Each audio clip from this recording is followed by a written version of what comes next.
Bueno, agradecer de nuevo que estén aquí en este último día, creo que es de Congreso Internacional. Feliz de poder estar participando, dando un poco la clase sobre lo que es la salud y el sistema inmunológico. De hecho, esta información es súper importante en estos tiempos de pandemia porque es una de las grandes causas de enfermedades. Ya. Creo que sin más, ya como me presentaron, yo creo que podríamos iniciar, ¿sí?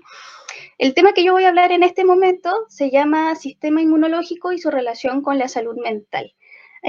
¿Por qué es importante y por qué también quiero presentarles este tema que es tan relevante, como les dije, en pandemia? Porque se ha visto que hoy en día se han generado una gran cantidad, pero de enfermedades a nivel de desarrollo mental y a nivel físico. Entonces, me gustaría presentarles cómo esto se une desde el punto de vista tanto mental como físico y genera ciertas enfermedades que son importantes de revisar, sobre todo ahora que estamos con este congreso que es la resignificación de prácticas en la salud mental. Y otra, para que tengan más conocimiento sobre por qué a veces nosotros tenemos cierto tipo de sintomatología, cierto tipo de estados, cierto tipo de como enfermedades, las cuales no sabemos cómo se generan o al mismo tiempo cómo se producen o cómo inician y cómo éstas se van desarrollando a lo largo de lo que nosotros conocimos como vida. Entonces, nada más que decir, comienzo a iniciar. No sé si se ve, creo que sí. Desde mi pantalla se ve chiquitito. ¿Cuál es la importancia de la psiconeuroinmunología? Bien, la unión entre lo que nosotros conocemos como psicología y lo del sistema inmunológico se llama psiconeuroinmunología. Este tipo de pseudociencia, porque todavía no es ciencia y recién está comenzando, inició más o menos hace 50 años. Ya tenemos un poco de tiempo recorrido a través de esto, lo que llamamos como neurociencia, y ha permitido conocer un poco cómo es que nuestra mente se va uniendo con los procesos inmunológicos y cómo esto va generando también lo que nosotros reconocemos como ciertas sintomatologías y posibles enfermedades que se relacionan con estados psicológicos. Entonces, ¿cuál es la importancia de la psiconeuroinmunología en tiempos de pandemia? Mucha. Desde el punto de vista en que nosotros, por ejemplo, ahora en pandemia hemos tenido diferentes tipos de actuar, tipos de comportamientos hacia, por ejemplo, el encierro, tipos de comportamientos por el cambio de la rutina, el tema de la readaptación y adaptación sobre lo que nosotros consideramos como vida normal, el tema de poder hacernos cargo de lo que nos sucede el día a día. Son muchas cosas que han sucedido a través de lo que es nuestra mente y también a través de lo que es nuestra salud en general. ¿Por qué es importante? Porque resulta que a través de esta pandemia se han desarrollado muchas enfermedades a nivel del sistema autoinmune. Muchas enfermedades que tenemos que reconocer que en el fondo quizás teníamos desde antes, pero se fueron desarrollando a través de la pandemia. Y aparte, porque la pandemia es una cosa, el complemento del COVID ha generado también que nosotros tengamos una resistencia también a ciertas cosas, sobre todo por el ámbito biopsicosocial. Entonces, ¿cuál es la importancia? Es una importancia increíblemente grande porque la pandemia desde el 2020 marca el cambio increíblemente grande sobre lo que nosotros vamos a conocer como estado de salud mental, por ejemplo, aquí en Chile. Que fue un cambio increíblemente grande y una explosión súper fuerte sobre lo que son los cambios bruscos en lo que es nuestro sistema normal de vida.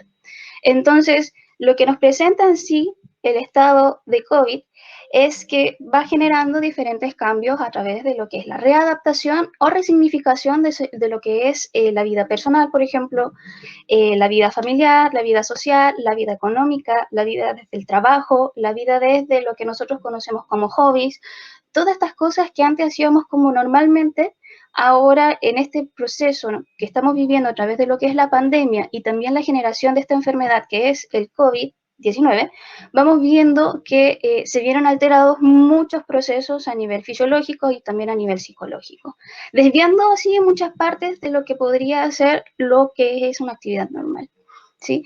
Entonces, gracias a este estado, nosotros fuimos cambiando y nos fuimos dando cuenta que nuestro cuerpo y nuestra mente quizás no estaban tan bien como nosotros pensábamos. Y eso nos generó diferentes reacciones, tanto físicas, de salud en todos los ámbitos en realidad. Entonces, la revisión sobre lo que es la inmunología, lo que es el sistema, por ejemplo, nervioso central y también el sistema hormonal, quizás nos vas a entregar un poco más de información sobre por qué razón estoy quizás sintiendo, no sé, dolor de cabeza, y en el fondo por qué tengo problemas gastrointestinales, por qué me duele, no sé, una cierta parte del cuerpo, o por qué estoy generando este tipo de enfermedades. Entonces, a partir de lo que nosotros consideramos como enfermedad, quizá la resignificación viene desde cómo nosotros nos adaptamos y nos readaptamos a lo que es una sensación, ¿sí? Entonces, comenzando con eso, iniciamos con el como de la definición de calidad de vida, qué es lo que nosotros conocíamos por calidad de vida y qué nos permitía a nosotros vivir el momento. Entonces, comentábamos que era, por ejemplo, el cómo podíamos estar con la familia, el cómo podíamos estar con, no sé, nuestros hijos, con nuestro trabajo, con nuestra estabilidad económica, con nuestra estabilidad mental y física, entre comillas. Calidad de vida es lo que nosotros consideramos como el bienestar general de todo y esperar que eso se mantenga y aumente durante todo lo que es nuestra vida. Como dije, en pandemia eso se quebró. Calidad de vida, nos dimos cuenta que no era calidad de vida, menos, bueno, para las personas que sienten que no lo son, porque quizás para otros, quizás la pandemia fue un estado normal, para otros no fue un problema, para otros fue más adaptativo, para otros que tenían otros recursos a nivel psicológicos y físicos pudieron vivir esa experiencia de forma correcta o quizás de forma mucho más simplificada, no lo sé, pero para aquellos que no, esa calidad de vida se fue rompiendo a medida que fueron avanzando los meses y así también los días en torno a cómo es que la persona se daba cuenta o era mucho más consciente sobre su estado de lo que no era antes. Entonces, la calidad de vida se percibe como el estado de equilibrio o homeostasis que queremos mantener o desarrollar a lo largo de la vida de forma positiva. Pero eso fue cambiando a medida que nosotros fuimos dándonos cuenta de que esa pandemia fue un poco más complicada. Hay tres personajes que aparecen aquí, que no sé si lo conocen, pero está Walter Cannon, está Hans Selye y también Robert Adler, que hablan sobre cómo nosotros podemos mantener o cómo se desarrolla principalmente esta calidad de vida, desde el punto de vista de lo que es el equilibrio físico-químico, desde el síndrome general de adaptación, y también lo último, que es lo que yo voy a explicarle de aquí en adelante, lo que es la psiconeuroinmunología, ¿ya? Todos veían desde el punto de vista que la vida necesita un estado de equilibrio. Y para eso necesitamos un estado de equilibrio tanto físico como psicológico. Muchos experimentaron con animales, muchos experimentaron con personas. La mayoría iban desde el punto de vista de cómo estos cambios fisiológicos, físico-psicológicos y físico-sociales iban generando diferentes respuestas. Y a partir de esa respuesta es que se fueron condicionando, por ejemplo, la forma de actuar, la forma de tomar decisiones, la forma de comportarse frente a una respuesta, ya sea estresante o no estresante, etc.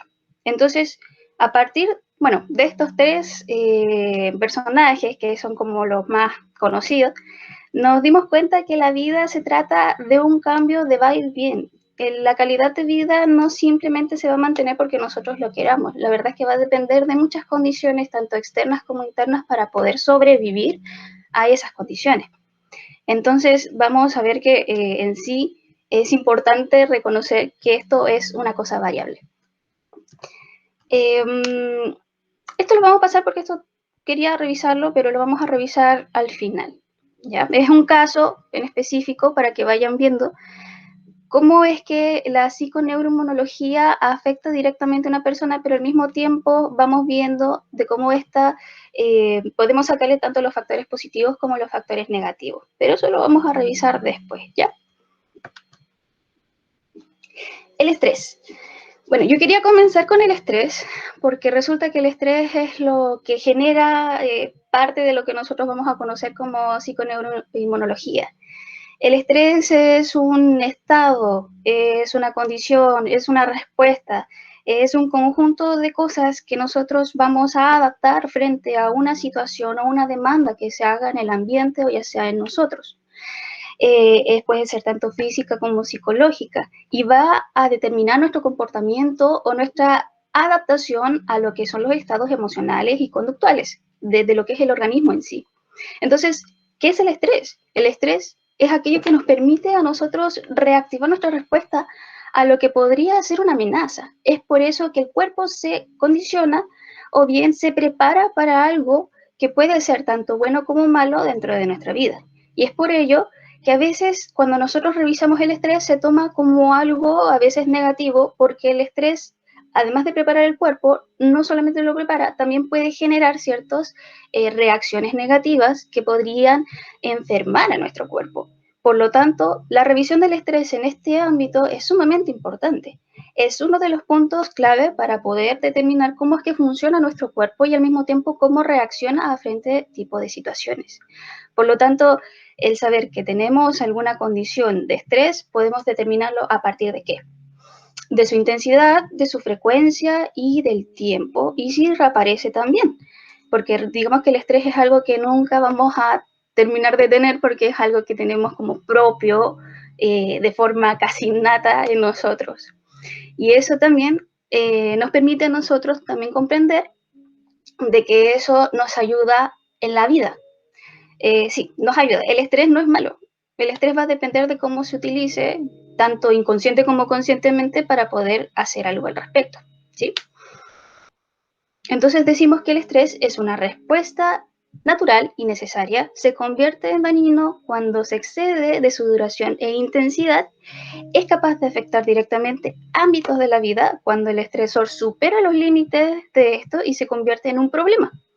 El estrés está presente en todos y puede servir como un motor activador para actuar de manera eficaz. Y debido a las continuas exigencias que tenemos en la vida, impuestas por la sociedad, por las personas, nuestra familia, por nosotros mismos incluso, experimentamos un episodio estresante en la vida y así también en muchos otros momentos de nuestra vida. Entonces, una reacción particular entre las demandas de una situación y los recursos de afrontamiento que dispone la persona, ya sea antes como recursos aprendidos o bien como recursos que puedan salir en el momento por el estrés que se está causando. ¿Sí? Entonces, el estrés también une lo que es el estado biopsicosocial. Recuerden que nosotros estamos viviendo en un mundo donde todo ya está unido. Anteriormente se conocía de que, por ejemplo, el estado fisiológico era el estado médico. No podía estar mucho unido, bueno, ya estamos hablando como de hace casi 150 años, sí, casi 150 años, donde se creía que la psicología era una cosa sumamente aparte y por lo tanto la psiquiatría también. Pero ustedes saben que a medida que fue cambiando eso a lo largo del tiempo, se fue esto uniendo y al final nosotros comprendimos de que todo tiene que estar unido, si no, no funciona por separado. A veces sí, a veces no, pero dentro de la psicología, si no unimos una cosa con otra, quizás no tiene sentido. Por lo tanto, cuando nosotros hablamos del estrés, une todas estas partes, tanto ambientales como no ambientales, como físicas, psicológicas, para comprender de qué manera está viviendo la persona y cómo es que esto le puede afectar, así como el estrés, por ejemplo. Enfermedad, estrés y coronavirus. Como les explicaba, el estrés es como nuestra guía en la parte de la neuropsicoinmunología. Nos permite comprender de qué manera el cuerpo está reaccionando frente a diferentes situaciones. A veces esas situaciones sobresalen de la normalidad de nosotros, en nuestro cuerpo y en nuestra mente, por lo que genera ciertas cosas, ciertas reacciones a nivel celular, ciertas reacciones a nivel encefálico, a nivel, por ejemplo, hormonal. Por lo tanto, nuestro cuerpo tiene que reaccionar de alguna otra manera. Por ejemplo, aquí dice, cuando nos estresamos, nuestro organismo reacciona de la misma manera que si tratara de un proceso infeccioso. Ahí después les voy a explicar cómo es ese proceso infeccioso. Es decir, que nos movilizamos a las células que combaten la infección, aunque exista. Esto recibe el nombre de inflamación. Es increíble cómo el estrés puede generar tantas enfermedades por inflamación que nosotros ni siquiera nos damos cuenta, como por ejemplo el dolor de cabeza. El dolor de cabeza es una inflamación. ¿De qué? De ciertas partes que tenemos en nuestro cerebro, pero no solamente cerebro. Estamos hablando del movimiento a nivel cardíaco. Y ahí, cómo es que esto se relaciona con las hormonas, cómo esto es que se relaciona, como por ejemplo, con el estado cerebral normal, cómo que esto se relaciona con todo lo que tenga que ver con los procesos internos. Es como que nosotros le estamos enviando al cuerpo constantemente señales para que reaccione a cualquier cosa. Y en el caso del estrés estamos enviando tantas señales que podrían ser tan buenas como perjudiciales en nuestro cuerpo, que tenemos que saber cómo reaccionar o identificar o recordar cómo es que podemos entonces controlarlo. Y eso sucede de manera íntegra, interna, donde nuestro cuerpo manda diferentes acciones para que esto no salga de las manos. O sea, la función del estrés en sí siempre va a ser mantener el homeostasis y el equilibrio interno. Si no lo tiene, entonces va a hacer todo lo posible para recobrarlo. Aún si eso tiene que matar células, aún si eso tenemos que elevar el nivel de glucosa, por ejemplo, o actividad del azúcar en nuestro cuerpo. O aún si tenemos que inflamar todas las articulaciones o, por ejemplo, a inflamar todas las partes que son necesarias porque resulta que no son comprendidas por nuestro ser. Entonces, es ahí donde el estrés ya no es solamente estrés. Entonces pasa a ser un proceso mucho mayor y mucho más profundo. Por lo que dice acá, por la inflamación. El estrés es capaz de provocar reacciones en nuestro cuerpo similares producidos por una infección y esto incluye también a nuestro cerebro. Y es ahí donde nosotros nos preguntamos entonces, es como que se producen los trastornos. ¿Cómo es que nuestra mente genera cierta relación con lo que nosotros pensamos y lo que sentimos?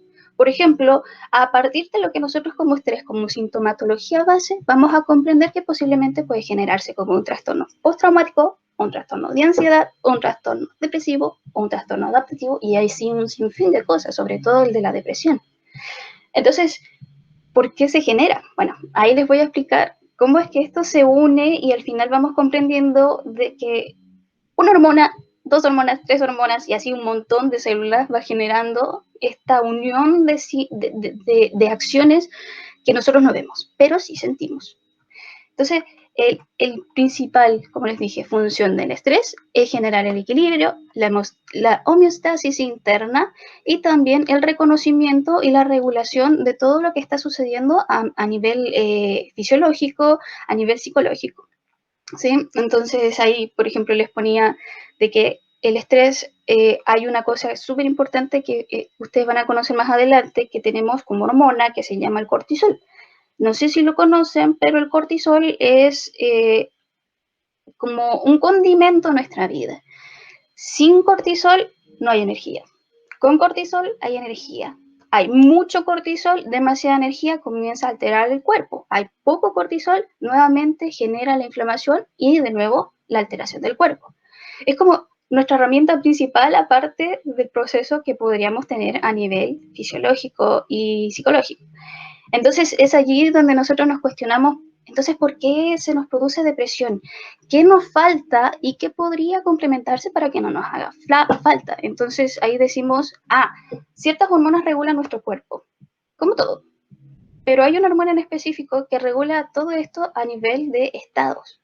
Y ahí es donde comienza la preocupación entre el estado de ánimo, el estado conductual, lo que es la tristeza, lo que es, por ejemplo, la felicidad, cómo es que eso se va uniendo, por ejemplo, con otros organismos que tenemos, por ejemplo, en el encéfalo, y así muchas otras cosas. Entonces, va a depender de eso para que el cuerpo se adapte. Aquí podemos ver algunos estresores que se llaman estresores psicosociales y estresores biogénicos. Los estresores psicosociales ustedes ya los conocerán, también conocidos como lo que son los eventos que nos convierten en los procesos cognitivos, los procesos de aprendizaje, todas las funciones corticales superiores, todas aquellas cosas que nos permiten nosotros recordar, adaptarnos, aprender, sentir, por ejemplo, la sensación y la percepción, todo lo que nos permita a nosotros vivir la vida de alguna manera lógica, comprensiva, adaptativa. Por otra parte, diciendo más desde el estado de salud mental. Y los estresores biogénicos son todas esas cosas que nosotros consideramos como activaciones fisiológicas a partir de los procesos psicosociales. Recordar que los estresores biogénicos tienen que ver, por ejemplo, con el cambio de sustancias a nivel químicas que tenemos en nuestro cuerpo, la elevación de ciertas cosas, la disminución de ciertas células, por ejemplo, y eso va a generar también el cambio o la adaptación de esto. La actividad extrema en el ejercicio en sí. Por ejemplo, el dormir mucho, el no dormir nada, dormir poco, también eso genera ciertos estresores a nivel psicológico y a nivel fisiológico.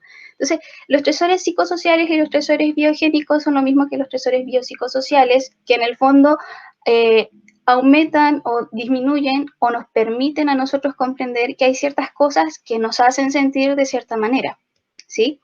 Entonces, ¿Para qué existen los estresores? Y específicamente estos. Son situaciones, son condiciones y son estados que nos permiten comprender cómo es que hay cosas que nos hacen a nosotros alterarnos, como también quizás potenciarnos. Recuerden que el estrés no solamente es un estrés negativo, también puede pasar a ser un estrés positivo dependiendo de cómo se utilice. Entonces, estos estresores son importantes para nuestra vida y ojalá no se lo olvide porque eso lo vamos a revisar con más determinación más adelante. Por eso les decía, eustrés y también diestrés. El eustrés, si ya lo conocen, es el estrés positivo. Nos permite a nosotros, ¿qué? Adaptarnos de forma positiva a las reacciones del ambiente y a nuestras reacciones a nivel interno, o sea, psicológico, pensamiento. Si nosotros tenemos una buena reacción a esto, no solamente nos va a permitir adaptarnos a las condiciones, sino también vamos a agregarle a nuestra vida un aprendizaje mayor acerca de cómo tolerar ciertas cosas. Y ahí, por ejemplo, podemos sacar la palabra resiliencia, capacidad de sobrepasar o salir de las situaciones complejas a partir de lo aprendido, pero de forma positiva, teniendo un aprendizaje de por medio. Esta puede generar emociones positivas, puede generar una mayor readaptación a condiciones negativas, es de corta duración y produce satisfacción o sensaciones placenteras algunas veces. Pero por otra parte tenemos el diestrés, que es el estrés negativo, considerado como un estado de desequilibrio en lo que es nuestra mente y nuestro cuerpo. ¿Por qué es complejo esto? Porque va a depender, como les dije desde un principio, la intensidad, la frecuencia y cómo esto también se va generando a lo largo del tiempo. Pasa a ser negativo cuando nosotros no podemos superar lo que nos sucede. Y ahí es donde comienza una serie de sensaciones a nivel fisiológico. Y es ahí donde el cuerpo empieza a readaptarse una y otra vez. Nuestra vida, la mayor parte de nuestra vida, siempre vamos a estar pasando tanto por un eustrés como un diestrés. Vamos a estar constantemente pasando por situaciones que nos producen estrés y lo vamos a aceptar como algo bueno porque nos activan. Pero por otra parte, tenemos situaciones donde el estrés nos supera y no sabemos cómo vivirlo. Por ejemplo, en pandemia lo que más se ha vivido es estrés. ¿Por qué? Por encierro, por no poder adaptarse a las nuevas condiciones, porque no podemos salir de la casa, porque no podemos comer lo que queremos, porque no podemos salir con nuestros amigos, porque el trabajo es teletrabajo, porque si es trabajo tenemos el miedo de que probablemente nos vayamos a contagiar, de porque tenemos familias contagiadas, de porque se nos han perdido personas, se han muerto muchos familiares, porque nosotros no podemos tolerar la muerte o porque nosotros no sabemos cómo hacerlo. No tenemos recursos personales para poder comprender nuestras emociones y así un montón de factores que podrían desencadenar el estrés. Y el estrés y así muchas otras cosas. Entonces, a partir de conocer esto, decimos, entonces es diestrés. Sí, pasa a ser entonces una sintomatología leve a otra sintomatología de otras posibles enfermedades psicológicas y fisiológicas. Entonces, va a depender de todo esto que les dije, de la intensidad, la frecuencia y el tiempo que haya desarrollado este estrés, ¿sí? Y aquí tenemos, creo que ya lo han visto, lo que es la fase o manifestación del estrés. Alarma, resistencia y agotamiento. ¿Qué nos permite ver estas fases? Nos permite comprender de qué manera actúa el estrés. Increíble cómo esto se genera a nivel físico desde el punto de vista de cuánta cantidad de cortisol tenemos en el cuerpo y cómo se genera esta activación dentro de nuestro ser. ¿Para qué? Para exactamente esta fase, donde nosotros estamos viviendo una situación estresante, tenemos nuestra fase de alarma, que es una manifestación general, donde nosotros nos afecta y intentamos adaptarnos con toda nuestra fuerza física y psicológica a esa situación. Entonces estamos ahí atentos, estamos muy, muy, muy atentos a que eso no nos afecte de mayor manera. Luego viene la fase de resistencia, donde nosotros internamente queremos que eso no nos afecte mayoritariamente. Entonces estamos continuamente activados. Y eso quiere decir que nuestro sistema inmunitario también. Nuestra mente está constantemente pensando qué es lo que debe hacer y cómo debe responder. Por lo tanto, la resistencia se genera cuando nosotros no queremos que a nosotros nos pase algo malo o bien evitamos que eso suceda y así utilizamos mayor energía. Entonces, a partir de esta etapa somos susceptibles a otros estresores, porque nos estamos enfocando quizás en un solo punto y no en los demás puntos ambientales, por ejemplo, que están sucediendo de nuestro alrededor y que produce el estrés. Por otra parte, tenemos la etapa de agotamiento, que es una etapa donde nosotros vamos a decir que es la etapa de extenuación o de agotamiento a nivel mental y a nivel físico. ¿Qué quiere decir? Si en la fase de resistencia nos estábamos preparando para, en el agotamiento vamos a tener el resultado de ese agotamiento, o sea, de esa resistencia. ¿Qué quiere decir? Que si va a ser positivo o va a ser negativo. Si nosotros pasamos de forma positiva esa resistencia a una aceptación de la mala situación, por ejemplo, para los chiquillos que ahora están en la PTU, que tienen que hacer la PTU pronto, sí, creo que es en noviembre aquí en Chile, pasan por una cantidad de estrés pero increíblemente grande. Entonces constantemente están como con estrés positivo, estrés negativo, normalmente es más estrés negativo porque produce más condiciones a nivel física. Pasan por todas estas etapas y también por estas fases. Cuando llegan a la fase de agotamiento, que yo he visto, la mayoría de las personas que pasan por esto tienen consecuencias a nivel de salud. Entonces pasa a ser un estrés negativo. Comienza a cambiar algo en ellos. La sensación de desgaste muscular, problemas psicológicos, somatizaciones, estrés continuo por el agotamiento, estrés intenso incluso, podría producirse a través de esta etapa. O sea, la consecuencia de nosotros mantener el estrés o saber identificarlo o tener recursos para poder combatirlo va a depender de todas estas etapas antes de, hasta que se genera en la última etapa la resistencia o bien la adaptación o bien el continuo estado de estrés. ¿Sí? Aquí hay algunos factores de estrés, creo que ya igual les comenté anteriormente. ¿Qué factores son los que nos afectan de cierta manera en la vida? Como factores económicos, exigencias, demandas altas, autoexigencias, nuestra propia personalidad, por ejemplo, que nosotros constantemente queremos todo perfecto y quizás no lo podamos mantener. Eso también genera estrés, pero quizás un estrés más positivo porque nos permite a nosotros desarrollarnos más activamente.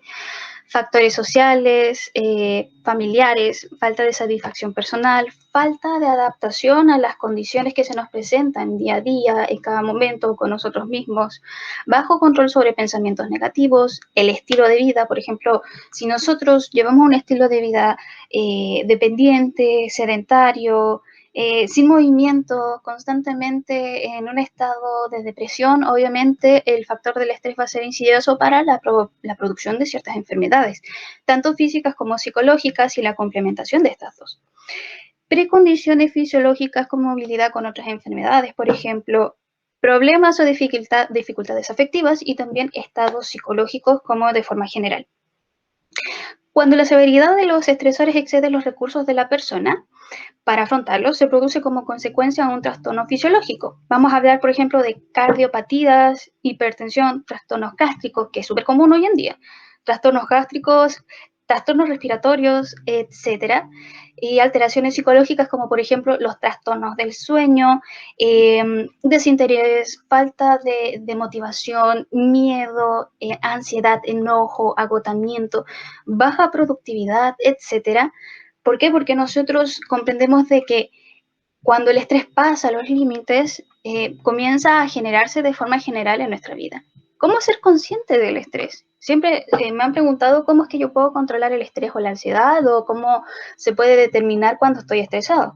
Muchas veces eso va a depender de cómo yo soy capaz de observarme a mí misma o a mí mismo, dependiendo de cuántas veces yo he sentido ese estrés y cómo es que eso me ha provocado alguna sensación negativa, porque normalmente nos enfocamos en lo más negativo que en lo positivo.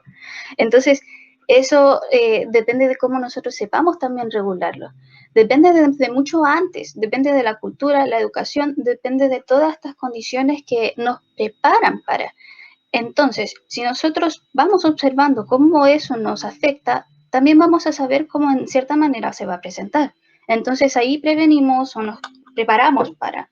Pero eso va a depender mucho de cómo es que sabemos sobre lo que es el estrés. Por eso siempre es importante la base de la información, la psicoeducación en estos casos, sobre lo que es en sí un estado, una sintomatología o una posible enfermedad. Entonces, conocer esto desde la base nos permite a nosotros tener ahí un punto más para poder determinar si tenemos algún problema o enfermedad en sí. Entonces, va a depender de todas esas condiciones para poder comprender lo que es el estrés. Ahora pasamos un poco más a lo que nos lleva hoy el día de hoy. desde el punto de vista un poco más del desarrollo funcional y neuroquímico del estrés, que es lo que les quería comentar sobre lo complejo un poco que es este mundo. No es tan simple, pero tampoco tan difícil. Pero saber, por ejemplo, que tenemos ciertas hormonas que nos condicionan, nos ayuda a decir, ah, bueno, entonces si le echo esta cosita y le cambio esta cosita, quizás podríamos mejorar esta otra cosita. Acá dice, en el sistema nervioso central se realiza una interpretación cortical estresor, acuñado como la respuesta del sistema límbico del eje HPA y HHA. Bien, en palabras normales les diría que nuestro sistema cerebral genera ciertas reacciones para que nosotros nos movilicemos. Y hay ciertas partes de nuestro organismo, tales como el hipotálamo, la hipófisis, la glándula pituitaria y, por ejemplo, el sistema adrenal, que son las glándulas linfáticas, por ejemplo, o el sistema adrenal como tal, que generan ciertas reacciones en nuestro cuerpo. Como les dije, tal cual, hipotálamo, la hipófisis, el hipocampo, también hablamos del sistema adrenal o los linfomas, o los linfocitos. Bueno, todas estas cosas nos permiten a nosotros comprender el sistema químico de cómo es que se genera el estrés en nuestro cuerpo. Comienza desde arriba hacia abajo y también desde abajo hacia arriba, enviando señales. Eso nos permite comprender que el sistema nervioso, el sistema autónomo, parasimpático y simpático generan ciertas reacciones también en lo que es el estrés. Ahí, como les puse, una reacción de vías más que nada, donde se envían ciertas señales para que nosotros reaccionemos de cierta manera. Por ejemplo, nos falta algún tipo de energía, ¡pum!, se envía glucosa. Nos falta algún tipo de células para combatir una infección, ¡pum!, se envía otra célula. Nos falta reactivar cierto órgano, vamos, se envía otras células y se envían así señales y señales constantemente para que nosotros, como les dije desde un principio, se regule todo y tengamos un equilibrio a nivel fisiológico, orgánico en sí. Entonces, ¿cómo es que el estrés se presenta a través de esto? ¿Cómo es que nuestro cerebro, vía neurotransmisores, envía ciertos complementos necesarios para que nosotros nos reactivemos? Eso vamos a pasar ahora, ¿sí? Esto se llama desarrollo funcional de lo que podría ser el estado de relación entre el estrés, el cerebro, los ganglios linfáticos y, por ejemplo, también nuestra hipófisis o hipotálamo. Ustedes ven ahí, no sé si para ustedes como incomprensible, no sé, ustedes igual me van diciendo si lo comprenden, si no, ahí les voy de a poquito mencionando qué significa cada cosa. Pero esta es una representación de cómo funciona nuestro cerebro a partir de lo que podría ser el desarrollo de ciertas hormonas, ¿sí? Entonces, ¿qué hace que nuestro cuerpo reaccione ante el estrés? Bien, lo primero que pasa es que nuestro cerebro, tenemos nuestra reacción, tenemos nuestro estímulo, aparece el hipotálamo. ¿Qué hace el hipotálamo? Como ven allí.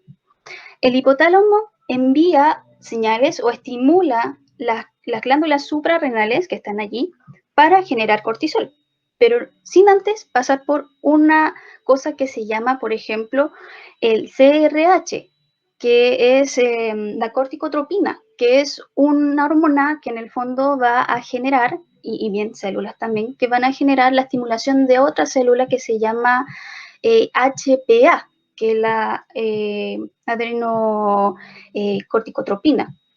Estas cositas que les digo, estas células que se envían por señal, envían células específicamente para generar ¿qué? La movilización de nuestro sistema adrenal, que quiere decir nuestro sistema hormonal. Lo que va a generar entonces, al final de cuentas, dos cosas, adrenalina y noradrenalina. La adrenalina, como ustedes saben, es la activación. Son células que nos permiten a nosotros comprender que si nos falta energía, esto nos motiva, nos producen mayor movimiento y así también el movimiento de otras cosas. En este caso sería de forma orgánica. Entonces, a partir de toda esta estimulación de lo que es el hipotálamo, va a estimular esto, lo que son estas glándulas, ¿para qué? Para producir estas hormonas y en el final producir una hormona mucho más compleja que se llama cortisol, que como les comentaba es la hormona que nos permite a nosotros poder responder o adaptarnos a las condiciones y bien generar una recaptación de la energía o la glucosa en nuestro cuerpo. prácticamente todo este sistema se basa en que si nosotros tenemos o no energía, va a depender de estas hormonas, como ya les dije, para poder sentirnos de cierta manera. Las funciones son hartas, las acciones también, pero va a depender también de nuestro equilibrio interno para poder desarrollarlas. Por ejemplo, si tenemos una enfermedad desarrollada o preestablecida anteriormente, puede que todo este proceso que yo les comenté se vea limitado. ¿Por qué? Porque o nos faltan células, o porque no tenemos estas células, o porque tenemos, por ejemplo, un sistema inmune súper deteriorado, o porque realmente tenemos un problema a nivel neurológico. Entonces eso no nos va a permitir, por ejemplo, desarrollar una buena salud o al mismo tiempo desarrollar un buen proceso hormonal, un proceso a nivel de defensas, etc. Ahí un poco sobre les comentaba, sí o sí está metido el sistema endocrino como una forma de ver lo que es, por ejemplo, el proceso hormonal. Dependiendo de esto, vamos a situarnos en cómo esto reacciona en función a ciertos órganos, como por ejemplo nuestro corazón. Cuando nosotros no recibimos la cantidad exacta de azúcar en la sangre, hay ciertas cosas que suceden que empiezan a deteriorar un poco el estado de lo que nosotros tenemos por corazón o movimiento o frecuencia cardíaca. La misma cantidad puede ser disfuncional, por ejemplo, quizás si no llega a otro órgano, podría provocar ciertas enfermedades, por ejemplo, a nivel respiratorio o a nivel cerebral, porque no llega la suficiente cantidad de glucosa para mantenernos activos durante cierto momento. Por eso es que nosotros a veces dependemos de ciertos complementos, como vitaminas, como otros tipos de fármacos, que nos generan la reactivación a nivel hormonal, síntesis de células, síntesis de otras cosas para poder movernos. Si no lo tuviéramos, por ejemplo, o no tuviéramos esos complementos, nuestro cuerpo, ¡pum!, decaería inmediatamente. Por eso es que es importante tener estas condiciones o tener las mejores condiciones a nivel físico. Y va a depender de cómo nosotros también estemos reactivados. Normalmente cuando hablamos de obesidad, que es lo que les voy a mostrar después, estamos hablando de una cierta cantidad de glucosa en el cuerpo, lo cual quiere decir que hay una cierta cantidad de cortisol también en nuestro cuerpo, lo que nos permite a nosotros decir que hay mucho cortisol, porque eso se está generando en una gran cantidad en ciertas partes, como por ejemplo la grasa. La grasa se acumula en muchas partes de nuestro cuerpo porque no hay movimiento de esto. Y entonces ahí decimos, entonces la mayoría de nuestras enfermedades físicas son generadas por la gran cantidad de estas células y porque no se están sintetizando como deberían. Sí, y bueno, también porque nuestro estado mental está generando que eso suceda. Por ejemplo, la obesidad compartida con depresión genera una mayor cantidad o prevalencia de enfermedades no solamente de obesidad, sino también cardíacas o respiratorias. ¿Por qué? Porque en el fondo nosotros estamos diciéndole a nuestro cuerpo, a partir de esa depresión o tristeza, ¿sabes qué? Estoy tan mal que quiero estar mal todavía. Y tu mente no va a decir no, tu mente no conoce el no. Va a decir, ok, estoy enviando señales, enviémosle señales más a tu cuerpo entonces. Y va a decir, adaptémoslos. Y eso quiere decir, ok, quita cosas o mete más cosas que no deberíamos tener. Y ahí es donde el proceso de estrés va a decir, ok, entonces si estamos mal, estemos más mal. ¿Por qué? Porque así lo está generando tu mente. Porque así estás triste y así vas a estar más triste si le colocamos más esto. Entonces, el cuerpo funciona así. El equilibrio lo intenta mantener de cierta manera si es que nosotros estamos de cierta manera. Por ejemplo, tristeza, rabia, enfado, depresión. Esos estados a nosotros no nos permite sentirnos bien. Y es ahí cuando nosotros nos cuestionamos por qué estamos tan mal. ¿Por qué sensaciones como malestar tenemos en nuestro cuerpo y por qué no lo podemos estabilizar? Y bueno, va a depender netamente de esas precondiciones que les digo a nivel fisiológico. Y porque quizás estas cosas que yo les digo, como neurotransmisores, hormonas, células, cortisol, corticotropina, noradrenalina, adrenalina, todas estas cosas van a final de cuentas afectando en nuestro estado si es que no se equilibran correctamente. Lo mismo pasa, por ejemplo, cuando nosotros estamos viviendo un estado de felicidad. La mayor parte del tiempo en términos de felicidad, es corto, pero se transforma en un estado donde el cuerpo reintegra o equilibra de forma más rápida lo que es el sistema alterado. Por ejemplo, faltan células, estamos felices, vamos a generar esto que a nuestra mente le falta, que son los neurotransmisores de la felicidad, como la dopamina, la serotonina, vamos ahí viendo de que eso se va regulando y al mismo tiempo nuestro cuerpo también. ¿Lo sabemos? ¿Lo hacemos? No. Constantemente pasamos por ciertos estados. La verdad es que la vida se trata de eso. Pasamos ciertos estados de un estado al otro. ¿Para qué? para comprender que en el final no siempre vamos a estar regulados. Vamos a tener enfermedades aunque nosotros no queramos. Hay cosas que no podemos controlar tampoco, pero hay otras que sí. Y mientras lo sepamos, vamos a saber entonces de qué manera se puede enfrentar, por ejemplo, el proceso de estrés a nivel fisiológico. Ahí, por ejemplo, les pongo el ejemplo de cómo se trata o se trabaja desde el punto de vista endocrino y un poco de cómo es que también nuestro sistema encefálico, como también neurotransmisores y hormonas, trabajan desde arriba hacia abajo. Agentes estresores estimulan a la adenohipófisis. Recuerden que la hipófisis es un lugar donde nosotros vamos a ver el tema emocional, vamos a ver el equilibrio adaptativo de las personas hacia los lugares ambientales, también vamos a ver, por ejemplo, lo que es la memoria o el recuerdo, es donde se produce todo este proceso. Entonces, todas estas sensaciones pasan a ser estímulos en nuestro cuerpo, lo que van a generar que secrete ciertas cantidades aumentadas de hormona adenocorticotropina. ¿Sí? De hecho, muchas enfermedades que son autoinmunes son o por exceso de corticotropina o son por la baja cantidad de cortisol. ¿Sí? Entonces, todas estas hormonas van generando que nosotros tengamos o inflamaciones o enfermedades o ciertas sintomatologías a ser autoinmunes.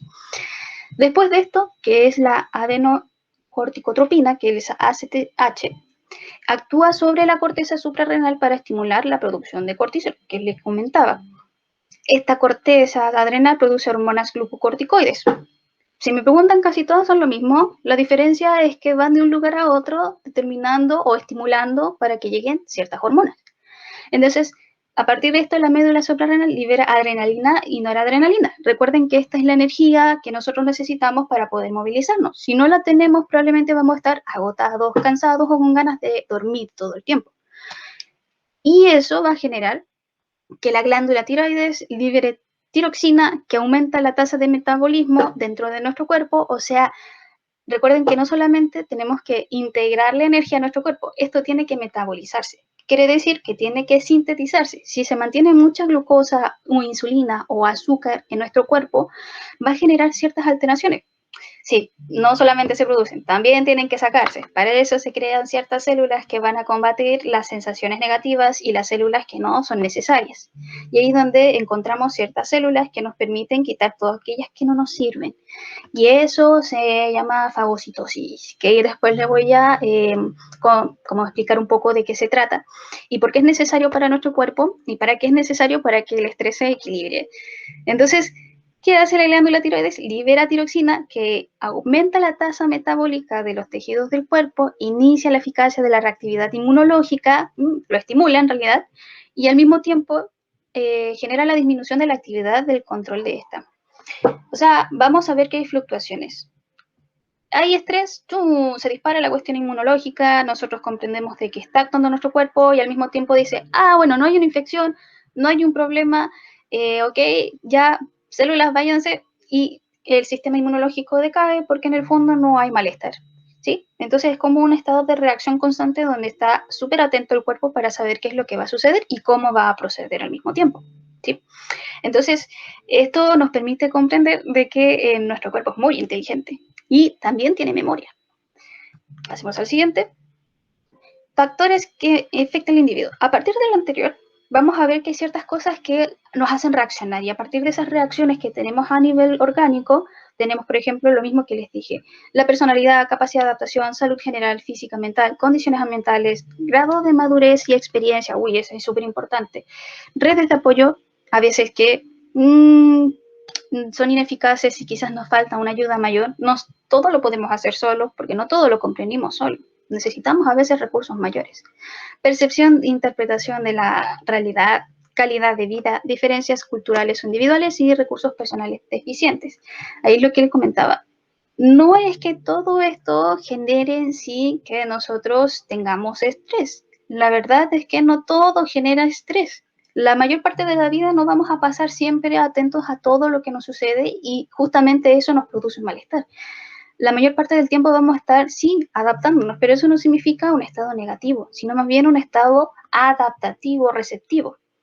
Por eso ahí le decimos a eso salud general, estado de salud mental y estado de salud fisiológico o estado de salud social también, ¿ya? Ahora, estrés y enfermedad. Ya les dije cómo comenzaba desde el punto de vista del estado del cerebro a nivel endocrino, a nivel inmunológico. Ahora vamos a ver cómo es que esto genera un poco los efectos a nivel del estrés y un poco cómo se relaciona para generar una enfermedad. El estrés y la depresión, que genera defectos en el desarrollo adaptativo. La depresión e inflamación, vamos ahí, son síntomas depresivos asociados a las respuestas inflamatorias prolongadas, que quiere decir que a nuestro cuerpo le estamos generando ciertas células para que se inflamen. Vamos a generar que nuestro cuerpo entonces no se adapte correctamente a ciertas cosas que le estamos integrando. La manera de afrontar el estrés es el estado anímico y la intervención psicológica. Correcto.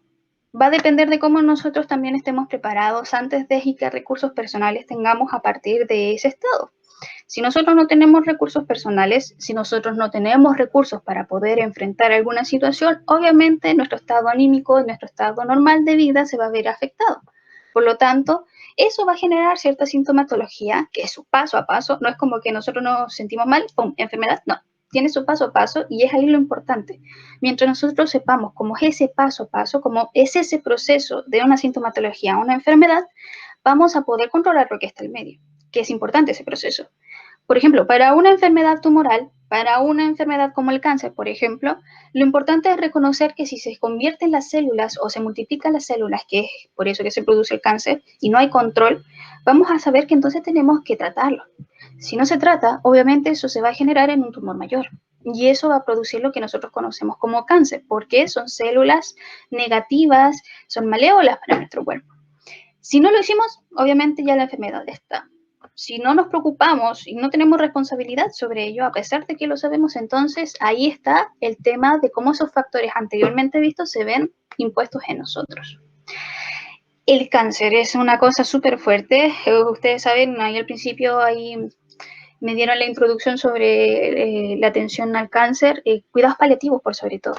Me ha tocado mucho ver que, por ejemplo, el estrés es una de las causantes más grandes de deterioro dentro de lo que es la enfermedad misma. No solamente sobre el cáncer, sino también sobre la calidad de vida, sobre otras enfermedades y, por ejemplo, sobre el ambiente mismo, por ejemplo, para los cuidadores. Entonces vemos que el estrés pasa a ser un incidente súper potente como factor de inicio de lo que podría ser una enfermedad. Y ahí es donde nosotros tenemos que tener la misión como profesionales de identificar, bueno, en este caso como cuidados paliativos o psicooncología o psiconeuroinmunología, reconocer de qué manera podemos ayudar a las personas, reconociendo, comprendiendo, adaptando, reformulando el estado que pueda tener el paciente en este caso. Por eso el estrés y la enfermedad solo hay un paso, el proceso. Y como nosotros sepamos cómo es el proceso, vamos a saber también cómo poder entonces reaccionar ante eso. Y ojalá no tener un resultado complicado si es que nosotros no lo vimos antes. Entonces, ¿cómo podemos interpretar el estado psicológico del estrés? Vamos a ver que hay ciertas cosas como las emociones, el estado biológico, el estresor mismo, que es el estímulo que genera la reacción fisiológica, el comportamiento, el pensamiento y las condiciones sociales. Por ejemplo, a partir de esto vamos a comprender que eso podría generar cierta sintomatología o ciertos estados a nivel fisiológicos, como la hipertensión arterial, cefaleas, tensión muscular, alto colesterol, alto triglicéridos, alto nivel de glucosa, como por ejemplo resistencia a la insulina, que nosotros veríamos como en un estado de tiempo, intensidad, frecuencia complejo. Cuando nosotros dejamos pasar a nuestro cuerpo, cuando sobrepasamos los estados normales de equilibrio y llegamos a un límite donde el cuerpo ya no lo puede resistir, va a generar en sí la enfermedad. Es normal, ustedes ya lo saben. Comprender de que si nosotros no nos responsabilizamos por lo que sentimos o estamos, vamos a ver que eso puede provocar después una condición quizás peor. Entonces, ¿de qué va a depender? Bueno, de estas cosas y mucho más. También, por ejemplo, la conmovilidad con otras enfermedades o la predisposición por enfermedades genéticas que ya teníamos desde antes, como por ejemplo, bebé prematuro, la mamá con problemas a nivel depresivos, generan ciertas sintomatologías en el bebé que luego se van a transformar en el paso del tiempo, quizás en otro estado. Por eso, ojo siempre cómo es que nuestra vida se presenta y cómo podemos reconocer lo que nos afecta a nivel global. ¿Qué va a generar también esto que les puse acá como sintomatología, como también enfermedad? Sobrecarga. ¿Una sobrecarga de qué? una sobrecarga de todos estos estresores que vimos acá, que van a generar en sí lo que se conoce como una posible enfermedad. Escuché algo, no veo acá. Sí, yo quiero hacer una preguntita, pero no sé si quieres dejar las preguntas para el final. No, dímelo, dímelo. Tengo varias preguntas, pero voy a tratar de ser sintética. Ya. ¿Tensión muscular se podría entender como fibromialgia? No en sí fibromialgia, pero sí podría generarse como una sintomatología para la fibromialgia. Va a depender de la intensidad, la frecuencia y en el tiempo. Reconocer que Es la decir, fibromialgia es una enfermedad autoinmune, ¿cierto? ante un estrés crónico, es decir, una persona que no ha podido detectarlo, no lo ha podido manejar, tiene tensión muscular y por lo tanto está de cajón que va a tener fibromialgia, ¿o Es no? posible. Es posible, pero la fibromialgia no solamente es tensión muscular. Es cierto que, por ejemplo, la fibromialgia se relaciona mucho con lo que podría ser el lupus o la artritis reumatoide por la condición de inflamación constante de las articulaciones y también por el dolor muscular que no para, es increíble, no para. Es un dolor psicológico. Dicen por allí psicológico. Yo creo que es tanto físico como psicológico. Pero el dolor muscular en sí no genera en sí la fibromialgia. ¿Cuándo se genera la fibromialgia? Cuando lo combinas con el sistema inmune. Cuando ves que en parte todo lo que tú sientes o todo lo que te pasa en la vida es como un estresor tan grande que te afecta no solamente en los músculos, sino también en otras partes del cuerpo, como las articulaciones o las partes blandas. Como tú dices, va a depender del tiempo, va a depender de la intensidad, va a depender de la duración, va a depender de varias condiciones. Pero Pero, sí, sí. disculpa, pero igual sabemos que el estrés, dijéramos, tiene, ya está claro todo lo que has dicho, que tiene influencia en el sistema inmunológico. Por lo tanto, eh, al tener tensión muscular, podríamos decir que la causante un poco de eso, o sea, va a generar una fibromialgia porque de alguna manera el estrés nos hace estar en tensión muscular permanente y eso va a generar todo un desorden hormonal. Uh-huh. Ya, bueno, esa era una. Uh-huh. Porque también hay como dos teorías de la fibromialgia, una que es como muscular y otra que tiene que ver con algo que yo no lo he estudiado, pero creo que hay como dos versiones. Ya la Uh-huh. más antigua es la muscular, quizás Claro. por eso que tú hablas de la más actual. Eh, Después, la otra pregunta, ¿puede alguien tener el colesterol altísimo y bajo los triglicéridos por efecto del estrés? Sí, sí, sí. ¿Y No sabes por qué te pregunto necesariamente. esto? ¿Sabes por qué te pregunto esto? Porque a mí me Uh-huh. pasó y ¿Ya? resulta que lo que yo quiero es como hacer como una mención a lo que pasa con los médicos. Yo después del tiempo me di cuenta, pero qué raro, cómo no me dijeron que fuera el psicólogo en aquella época. Uh-huh. Porque obviamente es como obvio que si una persona come sano y tiene el colesterol alto, es como llamativo. O sea, si ellos los médicos no saben que hay mente, no sé, pues debieran saberlo, porque resulta que hay una derivación automática al psicólogo y la otra derivación automática que tampoco hacen es de las famosas colon irritables. Eso como a modo de aviso. Después viene otra pregunta. Si, como en el tema del cáncer, el cáncer a la tiroides es uno de los cánceres como más benignos, entre comillas, resulta que la gente dice, tiene cáncer a la tiroides o no muere, ¿ya? Como que ya el mundo ya lo sabe. ¿Qué efectos tiene una persona que se saca la tiroides y está estresada? La glándula tiroides, ya. Ay, perdón. Mira, A ver, vamos primero con lo de los triglicéridos y el control del colesterol.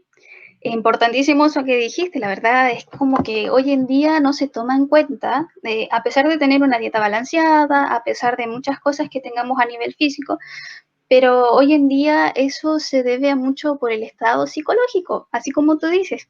Increíble cómo ciertas hormonas o ciertos procesos de síntesis de célula que nos generan en nuestro cuerpo no pasan directamente o de forma correcta.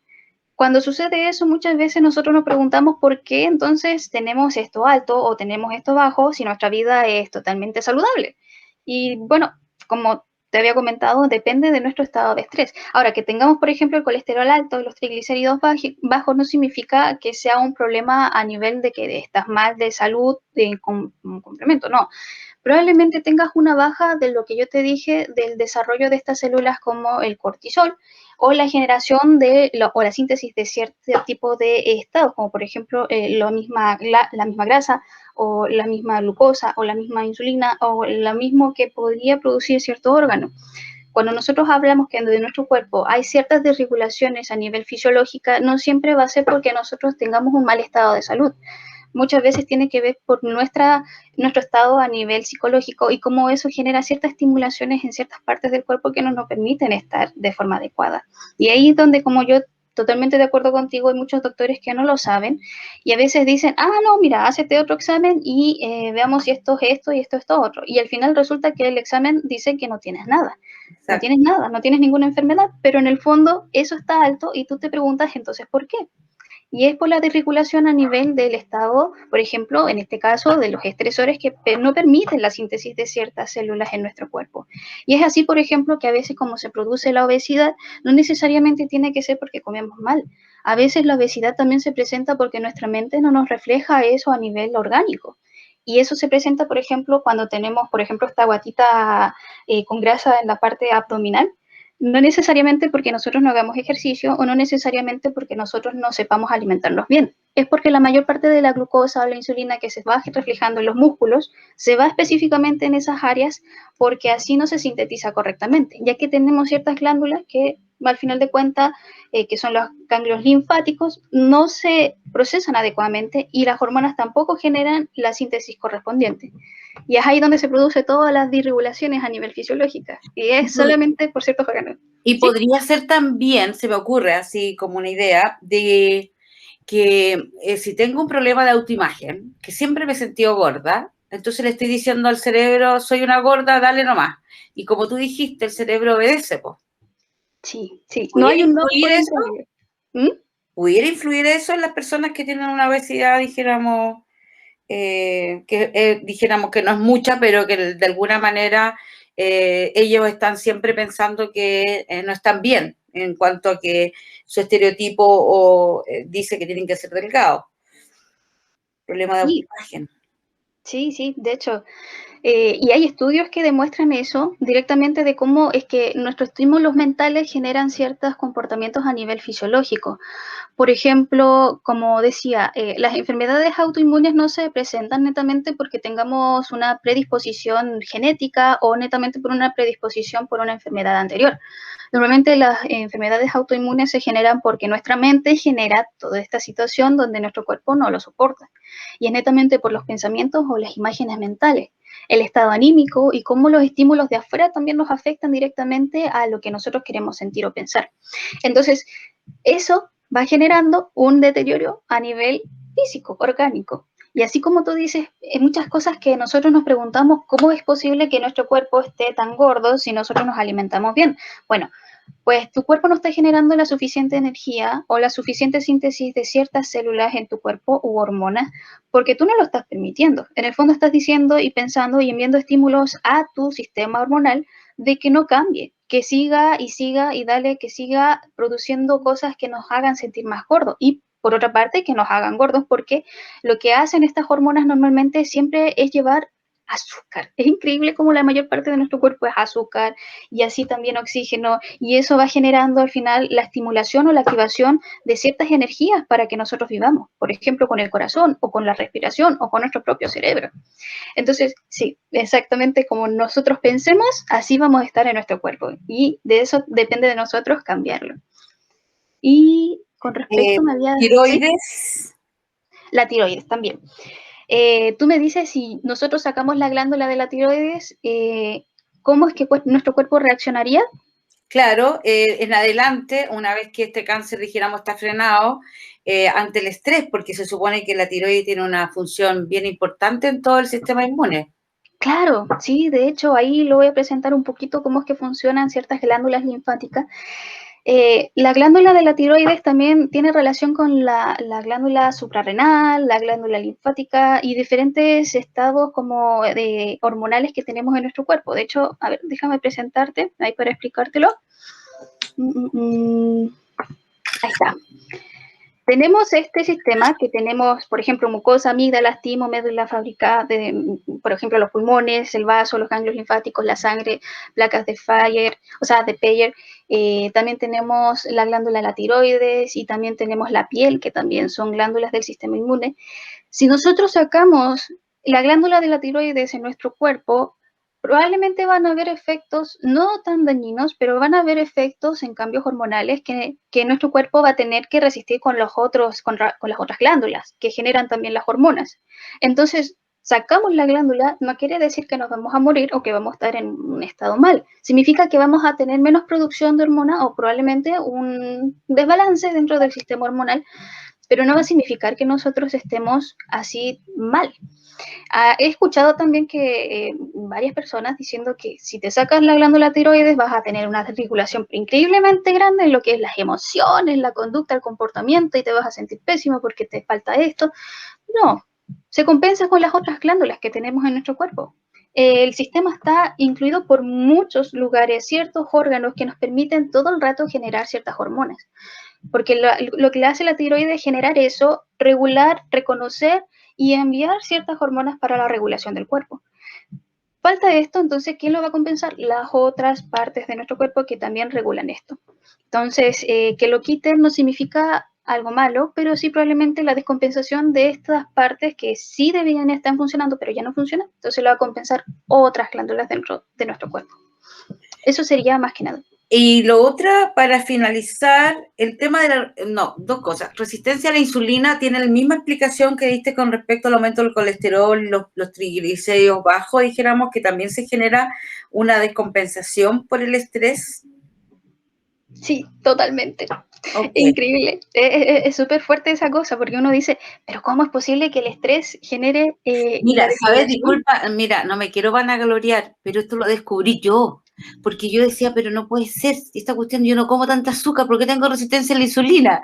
Entonces resulta que me dije, porque también hay que ser activa cuando uno va al médico, y realmente empecé a cambiar algunas cosas, pero más bien cambié mi estilo de vida, y así tengo la insulina controlada. Qué bueno, sí, es eso, ¿cierto? Es netamente como es que el estrés o ciertas cosas que produce el estrés al final de cuentas nos suben o nos bajan ciertas condiciones, como por ejemplo la insulina o la resistencia a la insulina. Una vida sedentaria produce el aumento de la insulina porque no hay movimiento de esa energía que debería estar en movimiento todo el rato. Entonces ahí nos damos cuenta que entonces, además del estrés, en nuestra forma de vivir o las condiciones en las que vivimos para poder desarrollar toda esta forma todas estas cosas de forma correcta. Y la última, disculpa, mencionaste que también había un problema en el mucho sueño, en algún momento, cuando te hablabas del estrés, hablaba del estrés de esta, dijéramos, cuando empezaste a explicar el sistema, parece sistema simpático. Parasimpático, sí. El tema de la narcolepsia, eso es mucho sueño. ¿Eso tiene que ver con dijéramos, el sistema inmune? Sí. El sistema inmune y también, por ejemplo, todo lo que tenga que ver con a nivel neurológico. La narcolepsia tiene que ver con una desregulación de los niveles de cortisol en el cerebro y neurotransmisores que envían la señal para poder reactivarnos. En el fondo, en la narcolepsia no hay como una activación neurotransmisión hacia, por ejemplo, ciertas partes de nuestro cuerpo. No hay una conexión correcta, las vías se ven limitadas y en el fondo no llega, por ejemplo, el azúcar o no llega el cortisol o no llegan los corticoides necesarios para que eso se mantenga. De hecho, hay una baja de cortisol, lo que implica que nosotros tenemos que estar constantemente o con fármacos o con ciertos medicamentos para que nos reactiven. De hecho, la narcolepsia es una enfermedad donde tenemos que estar regulándola constantemente porque no solamente no se activa nuestro cerebro, sino también no se activan otras partes de nuestro cuerpo, lo que podría generar diferentes también enfermedades. Es complejo. Hay personas que viven con narcolepsia la mayor parte del tiempo y viven una vida casi normal, porque lo que los evita ser normal es el hecho de tener sueño constantemente. No hay una reactivación de estos órganos, por lo tanto, no hay una reactivación del cuerpo en general. O sea, la solución ahí es fármaco, no podemos despertar el cerebro, no lo podemos activar a través de algunas, dijéramos, otras técnicas. Acá es como una falla del sistema cerebro, dijéramos, del cerebro en sí. Sí, es como una falla, pero eso no significa que la persona no pueda vivir de forma tranquila. Sí existen los tratamientos farmacológicos, también existen tratamientos a nivel complementarios. No solamente se basa en que nosotros le entreguemos estos complementos que le faltan a nuestro cuerpo, sino que nosotros los reactivemos. Por ejemplo, hay formas de reactivar en nuestro cuerpo que tengan que ver con el movimiento. Normalmente el ejercicio, que no necesariamente el ejercicio extremo, pero hacer ejercicio de por sí ya es un complemento o una buena terapia para lo que es la narcolepsia. Mantenerse activo desde el punto de vista de tu propia creación de esas células que no necesitas con no sé, con un medicamento en específico. Tratamiento complementario desde, por ejemplo, la estimulación cognitiva. Lo que es el pensamiento de por sí te gasta energía la mayor parte del tiempo. Por lo tanto, lo que quieres hacer es reactivarte, pero reactivarte de forma positiva. Entonces, el pensamiento o la relación entre la imaginería o las terapias de imaginería también son, bueno, hasta ahora no científicamente comprobado, pero sí se ha visto en varias personas que viendo esa reactivación generan un movimiento mayor y ya no sufren constantemente tanto la narcolepsia como antes se veía. Entonces, de que hay terapias complementarias que ayudan a este tipo de enfermedad, sí, hay. Pero como te dije, la mayor parte del tiempo son fármacos. Pero sí hay cosas que pueden ayudar a la persona que tiene narcolepsia a mejorar su estado de sueño o también mejorar su estado activo. Muchas gracias. Gracias a ti, Soledad. Bien, sigamos. Déjenme ver. Ya estamos en sistema inmune. Le explicaba que nosotros en nuestro cuerpo tenemos diferentes sistemas que producen hormonas. La mayor parte de estos sistemas también nos permiten a nosotros reconocer que estas hormonas van a generar también protección a nuestro cuerpo.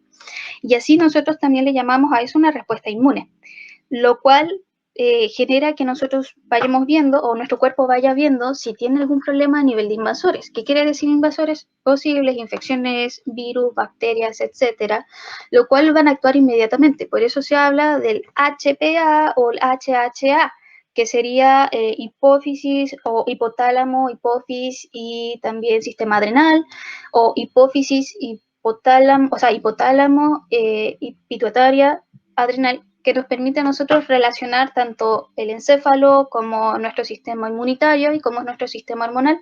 ¿Para qué? Para proteger al cuerpo de todas estas cosas que nos suceden. Entonces, ¿cómo actúa este sistema inmune ante esa posible enfermedad? Y ahí es donde yo les digo, no sé si se ve, creo que se ve raro. Ya. Uy, se ve raro. No me salió. Creo que se ve como cambiado. Sí. Bueno, la idea era mostrarle a ustedes cómo es que tenemos ciertas células que nos permiten a nosotros, por ejemplo, ver qué se puede hacer en el caso de que haya una infección y en cuánto tiempo se produce. Bueno, debajo de eso que ven como fagocitos o linfocitos, aparecen las células de inmunidad innata e inmunidad adaptativa. ¿Qué son estas células y por qué son importantes que ustedes las reconozcan? Porque tenemos células que son naturales en nuestro cuerpo que nos permiten protegernos de ciertas células que son malas, o bacterias, o virus, o cosas que están allí que son invasores. Y por otra parte tenemos la inmunidad adaptativa, que son todas estas células que se crean específicamente para ese tipo de enfermedad, para ese tipo de célula dañina. Y es ahí donde nosotros vamos a ver cómo se regula o cómo atacan. Vamos a conocer que para esto existen, por ejemplo, las barreras epiteliales, los fagocitos, el complemento, las natural killer, que son las NK, los linfocitos tipo B, los linfocitos tipo T, y así también como estas actúan dependiendo de la necesidad. Y aquí vemos, por ejemplo, cómo es que los fagocitos son células que destruyen los organismos invasores y los linfocitos son células que permiten al cuerpo recordar y reconocer a los invasores anteriores y lo ayudan a destruirlo. O sea, prácticamente pensemos que es como una base militar nuestro cuerpo. Va a estar constantemente atento de que no llegue ningún invasor, por lo tanto van a haber personas que cuidan y van a tener personas que también protegen y atacan. Eso les llaman fagocitos y linfocitos. En los linfocitos encontramos las células T, estamos hablando de las células también B, y también los macrófagos, que son las que se comen las células. Las células B son las células que analizan, observan y ven todo lo que nuestro cuerpo está haciendo y al mismo tiempo dicen, enviemos señales a nuestro cuerpo ¿para qué? Para que veamos si es que hay alguna enfermedad. Ok, hay células que están mal acá. ¿Y qué hace? Le envía esta información a las células T, que son células que en el fondo lo que hacen es decir, vamos a atacar a estas células y las vamos a matar o las vamos a destruir.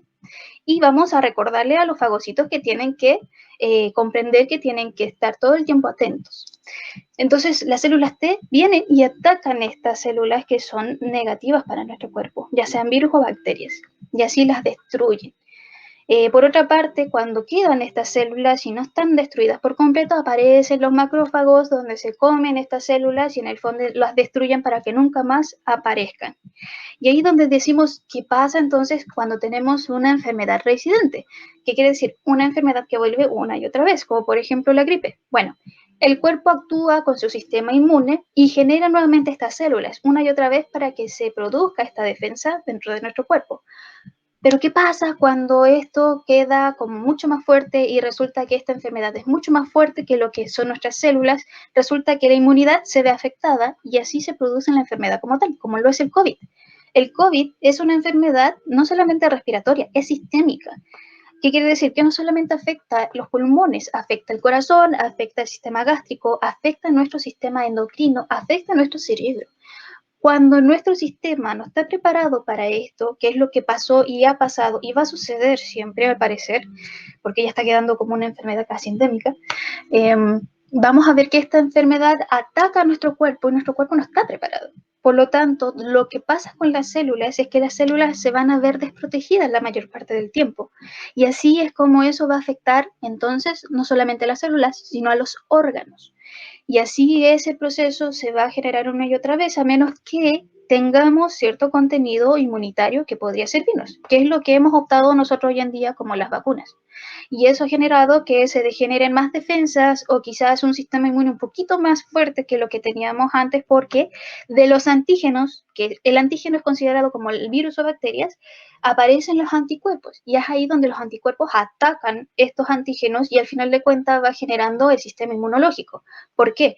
Porque ya peleando esto o ya ganando esto, que se llama peleando con los virus o las bacterias, resulta que estos anticuerpos se van quedando en el cuerpo a lo largo del tiempo y eso se va acumulando y se va acumulando para que se siga protegiendo más el cuerpo. Por ejemplo, la varicela. La varicela la hemos tenido una vez en la vida o quizás otras enfermedades que tengan que ver con esto, que son virus que atacan directamente el cuerpo y lo demuestran a través de la piel también. Se va generando la resistencia suficiente, que normalmente se da cuando niño, se va generando la resistencia suficiente para cuando somos adultos. O sea que si otra vez vuelve la varicela, probablemente nosotros no la tengamos porque se generó la inmunidad cuando nosotros éramos niños. Entonces estas células, que son las protectoras de nuestro cuerpo, van a estar protegiéndola al 100% o al 90% dependiendo de nuestro estado físico. En el caso de que nosotros nunca hayamos pasado por esta situación como lo que es el COVID, obviamente nuestro sistema inmune se va a ver afectado en el cómo vamos a reaccionar ante esto, porque no es normal, no es natural, quizás ni siquiera lo hemos visto en la vida. Entonces va a tener que estar generando y procesando y trabajando la mayor parte del tiempo para que esto no produzca mayor enfermedad. Pasa de que algunas personas son mucho más fuertes inmunológicamente que otras, y esa va a depender de la predisposición a nivel física. Y así, las personas que no tienen esa predisposición física son más posibles o más predominantes que tengan esta enfermedad y no solamente eso, sino otras o disfunciones a nivel general. Entonces, por eso es importante cómo es que estas células al final de cuentas nos protegen y van generando todas las otras cosas en nuestro cuerpo. Y sigamos. Ahí tenemos, por ejemplo, lo que es el sistema inmunitario. Esas son las células que tenemos en nuestro cuerpo la mayor parte. De las células T, las células B, las natural killer, los monocitos, los neutrófilos, los basófilos, las plaquetas, los eritrocitos, todos donde se ubican específicamente en la médula ósea. Ahí es donde se envían todas las señales a todas las partes del cuerpo y ahí genera lo que nosotros vemos como producción de células. La mayor parte de estas células protegen y otras células destruyen. Y va a depender de la cantidad que tengamos para que sea positivo. Cuando hablamos de células autoinmunes o problemas a nivel de enfermedad autoinmune, estamos hablando de que no es que tengamos una enfermedad en sí o que hayamos tomado esa enfermedad desde afuera. Nosotros mismos generamos las enfermedades, nosotros mismos vamos generando esas células negativas. En el fondo tenemos o un exceso de plaquetas o un exceso de leucocitos, que son las células blancas, que son las que protegen nuestra sangre. Y en el fondo nos van dando toda esta protección o ataque hacia los virus. Cuando pasa que tenemos un exceso de esta, nuestro cuerpo va sintiendo que hay una desregulación. Entonces, ¿qué hace nuestro sistema endocrino, nuestro sistema hipotalámico, nuestro sistema hipofisiario? Dice, enviemos señales, enviemos cortisol, enviemos diferentes neurotransmisores para que combatan estas células que se están generando en gran cantidad por el estrés. Y luego, ¿qué hace? ¡Boom! Las ataca. Entonces, ¿qué hace nuestro cuerpo? Pelea entre células que nosotros mismos creamos porque hay un exceso de células. Entonces es ahí donde nos quedamos sin leucocitos o nos quedamos con un exceso de leucocitos y va generando la degradación de ciertos órganos porque no necesita esos leucocitos. Y es ahí como que nosotros nos vamos deteriorando y ahí vamos generando la inflamación como tal, porque lo que hace el cortisol es cortar la inflamación del cuerpo. Por ejemplo, la fibromialgia, lo que hace esta inflamación es la gran cantidad de cortisol en nuestro cuerpo. No hay una regulación como tal, por lo tanto lo que hace es enviarlas a ciertas partes del cuerpo, ya sea músculos de la cabeza, músculos de las manos, músculos de las piernas, músculos de la espalda, sobre todo la espalda, los músculos de los pies, y ahí empieza a inflamar, lo que genera que hay un exceso de glucosa, lo que genera que hay un exceso de energía. Y exceso de energía significa sobrepotenciación de esa parte o órgano. Por lo tanto, la sensibilidad es mucho mayor y la sensación también. Y eso genera que la persona que tenga este trastorno sufra. Y así también genere una y otra vez el estrés porque va a estar constantemente sintiendo dolor. A pesar de que no es una enfermedad como tal deteriorativa, como lo podría ser el lupus o el artritis reumatoide, que eso se va degradando a medida que va pasando el tiempo. Entonces, es importante cómo este sistema inmunitario va generando todo este proceso y cómo se une con la mente. Ahí es donde vemos, por ejemplo, las respuestas T y las respuestas TH2. La respuesta inmunitaria mediante TH1 retrocederá y el cortisol impulsará la respuesta tipo TH2. ¿Qué son estas TH? En específico, son respuestas inmunes que son o inflamatorias o no inflamatorias. Por ejemplo, las TH1 son inflamatorias y las TH2 son antiinflamatorias. Lo que quiere decir que nuestro cuerpo va a determinar si enviar células que generen la inflamación, como más cortisol, o menos cortisol, como podría ser la falta de esto, que también generaría la inflamación en el fondo, porque al final siempre va a estar afectándolo por la falta o el incremento de esta célula, ¿ya? Entonces, esto es lo que pasa.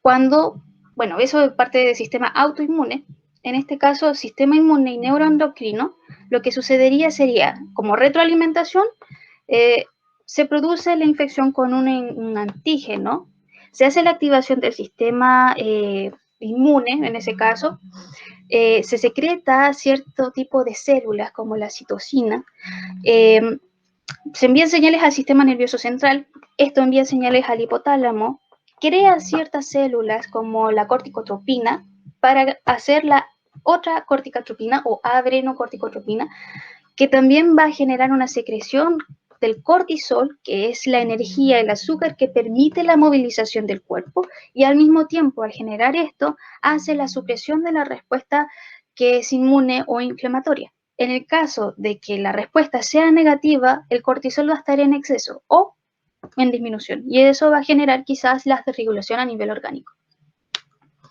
Y ahí lo que, como les decía, el tema del estrés y la obesidad.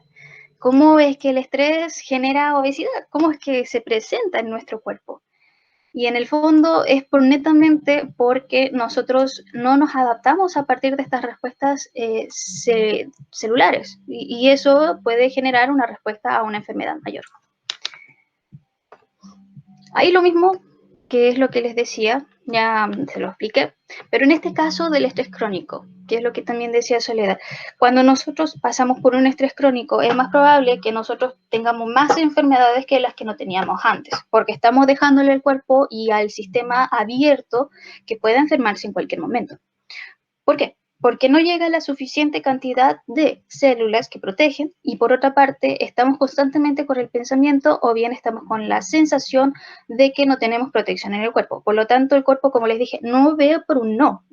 El cuerpo va a decir, sigamos, dele, enfermémonos, porque no va a tener esta respuesta como limitante. Siempre va a ser un proceso de actividad todo el tiempo. Vamos a estar constantemente produciendo todo el tiempo porque así nosotros le enviamos esas señales a nuestro cuerpo.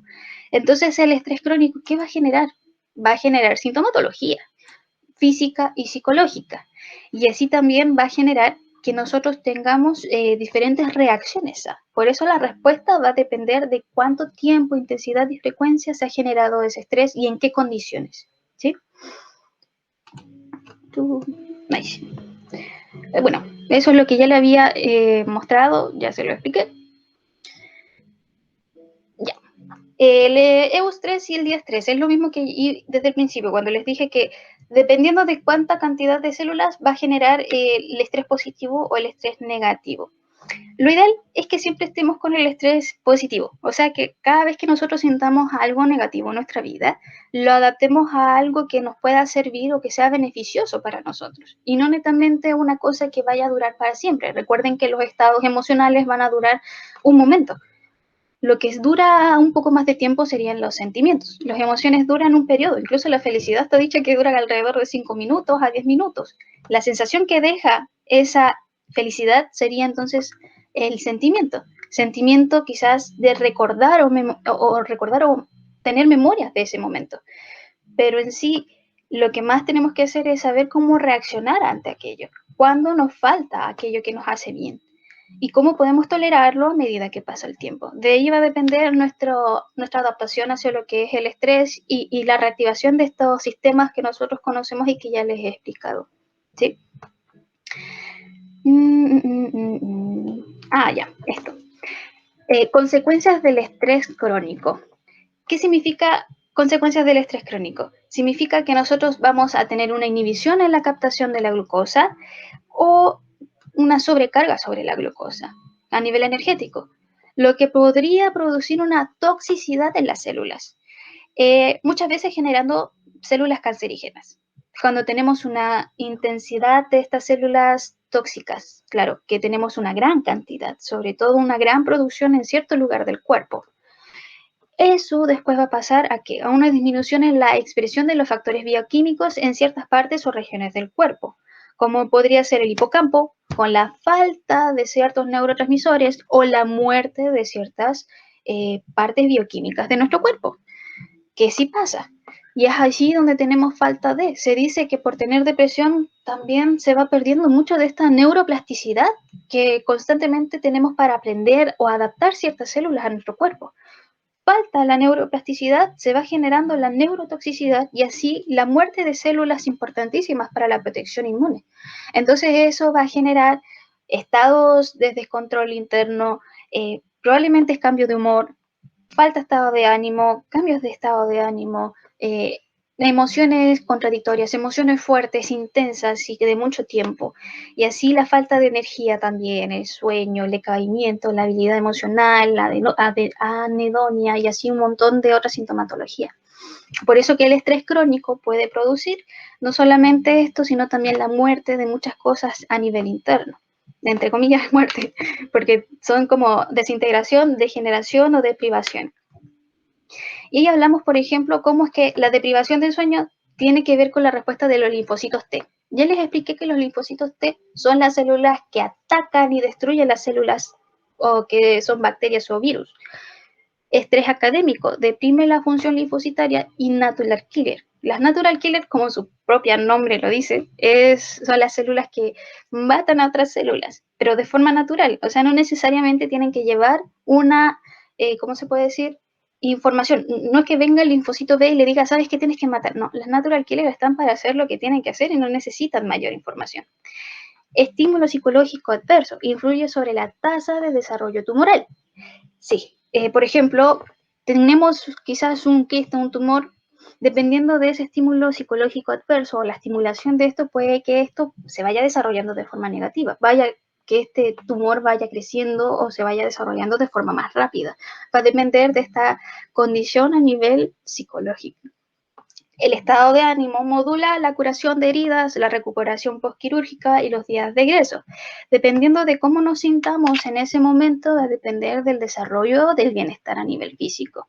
Y después vamos a hablar del estrés social, el estrés de pareja, ejercicio extremo, estrés mental, problemas a nivel de adaptación, de recuperación, etc. Y por otra parte tenemos lo que no sé si conocen como bioinformación, que es como nuestro cuerpo, nuestra mente están unidos. Todo tiene memoria. Todo lo que sucede en nosotros se va a recordar de una forma cognitiva, inconsciente o conscientemente.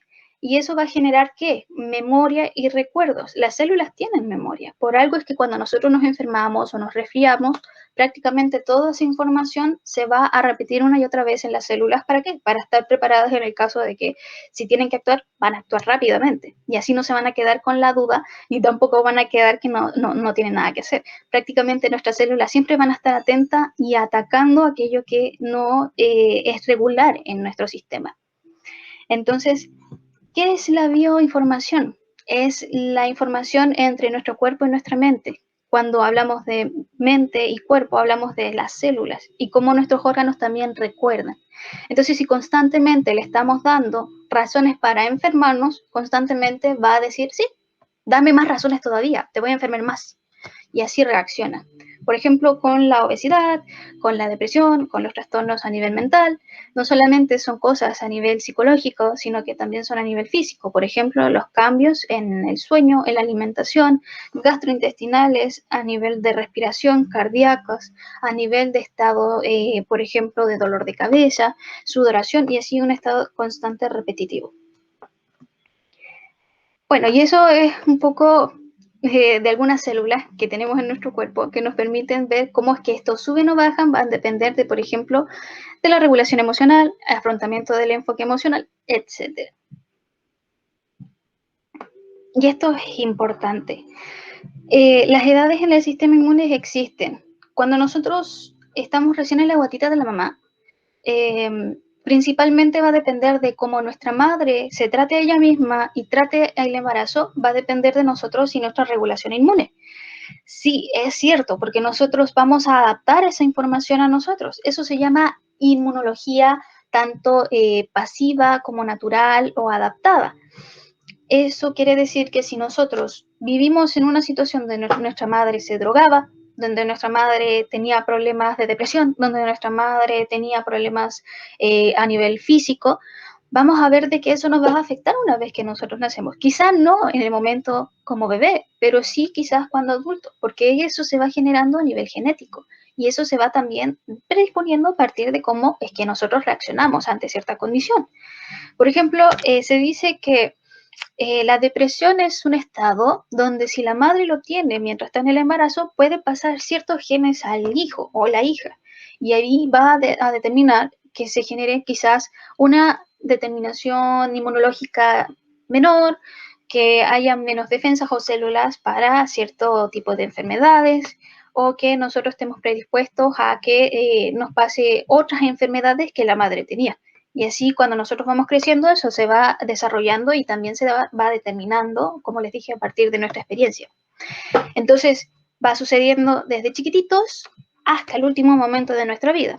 Si nosotros cuando chicos vimos que nuestra madre tenía lupus, por ejemplo, y nosotros no tenemos lupus, pero ahora que nosotros tenemos, no sé, 40, 50 años, tenemos lupus, entonces tenemos que ir viendo hacia atrás nuestros antecedentes de por qué también se ha producido.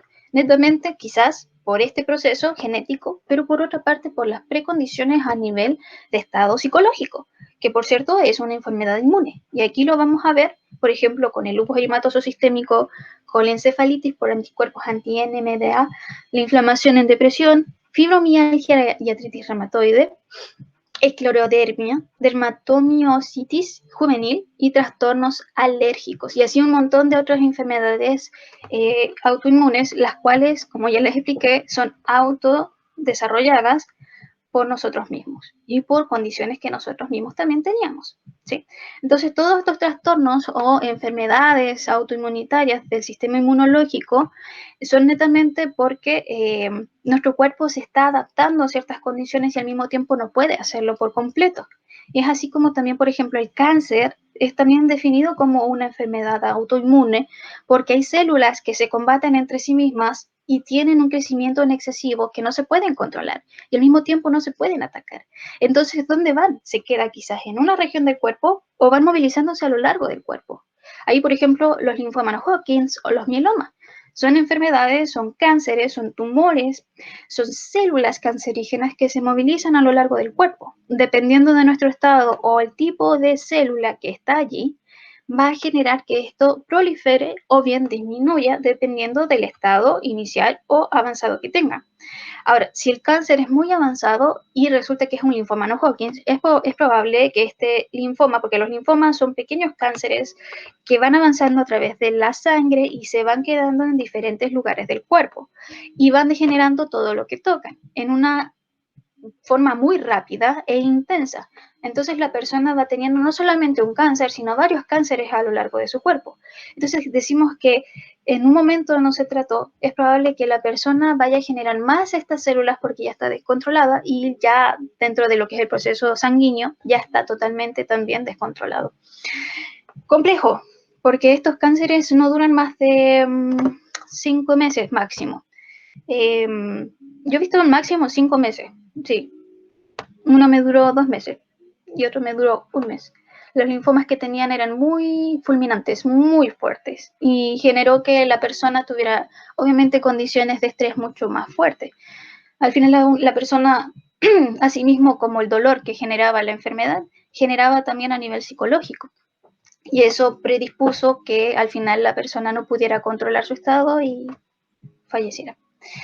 Bueno, estas son algunas enfermedades autoinmunes, inmunodepresivas, inmunodeficientes y degenerativas.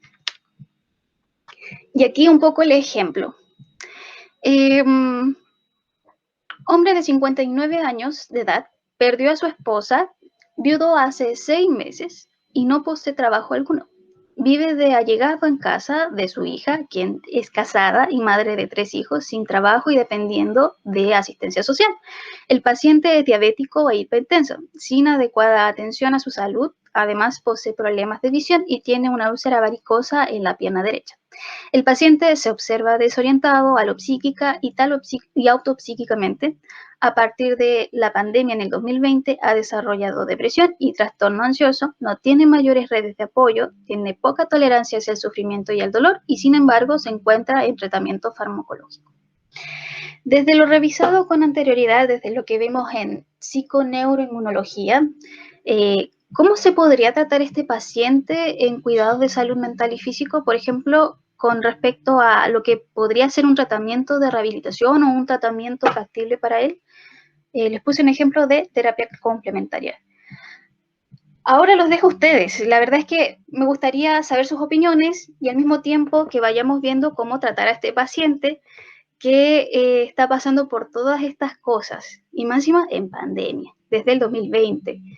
Me ha pasado mucho que me han llegado muchos pacientes de este tipo con enfermedades desde antes y al mismo tiempo con estados depresivos o trastornos ansiosos por la pandemia. Y muchos por la pérdida de familiares. Qué increíble cómo eso aumentó a una gran cantidad, porque al parecer este paciente no tenía estos estados anteriores. Sí tenía enfermedades físicas, pero no mentales, en sí hasta en comillas. De hecho, esta persona perdió a su pareja por el COVID. Falleció de un momento a otro. La persona llegó a ser trasladada al hospital, estaba en tratamiento con intubación. La persona después empezó a perder las funciones normales, después quedó como casi en un estado vegetativo y después el otro día falleció por una falla a nivel cardíaca. El paciente falleció de un momento a otro y así quedó este otro paciente viudo y sin su esposa y en el fondo con depresión y todos estos estados anteriores. Entonces me pregunto, ¿qué es lo que creen ustedes que podría hacerse en este paciente conociendo ya todo lo que les he explicado en este taller? ¿Qué es lo que creen que podría hacerse?